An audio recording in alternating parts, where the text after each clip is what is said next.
Bonjour et bienvenue à la démo online de Jazz pour les Jules Pressé, qui est l'équivalent visuel de mes animations dans les magasins bio, à l'intention des gens qui n'ont pas l'occasion d'y assister. Nous allons voir ici comment réaliser des croquettes et des falafels à partir de restes de houmous ou de caviar de tournesol, ou bien entendu à partir de toutes les variantes que vous inventerez ou trouverez dans les livres sur le sujet, comme mon livre Tarte et légumineuses.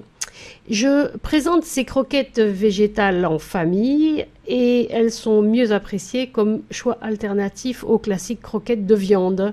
Cela nous évite d'acheter du soja en paillettes pour faire des croquettes végétales dont j'ai déjà parlé par ailleurs. Ce ne sont pas des aliments ressourçants. Commençons par les keftas de tournesol au curry.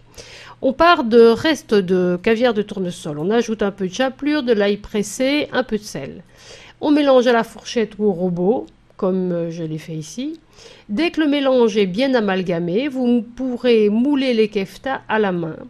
Je vous propose de les mouler plus rapidement à l'air d'une petite cuillère, trempée régulièrement dans l'eau. Ici, je les ai cuits dans des moules en silicone, mais on peut les cuire sur une feuille de papier sulfurisé. L'idéal est de les cuire au four, mais certains mangeurs préfèrent les frire dans un bon peu d'huile à l'orientale. Alors qu'en cuisine nature, on préfère cuire plus sec, quitte à ajouter plein de bonnes huiles crues et originelles après cuisson, sous forme de sauce, par exemple.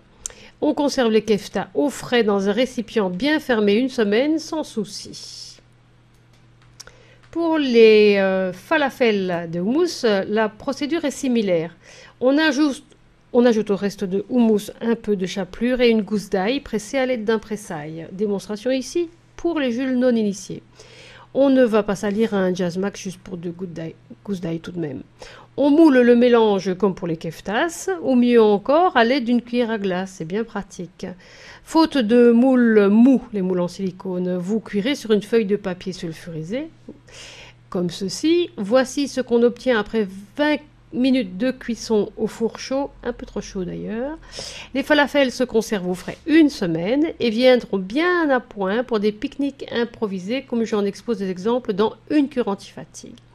Les détails des recettes, quantité des ingrédients, etc. sont dans le mode d'emploi de votre appareil ou dans mon livre sur le sujet qui s'intitule Fruits de la vie. Il y a plusieurs autres vidéos de démos sur le même site, sur d'autres recettes au Jazz Max. Au revoir.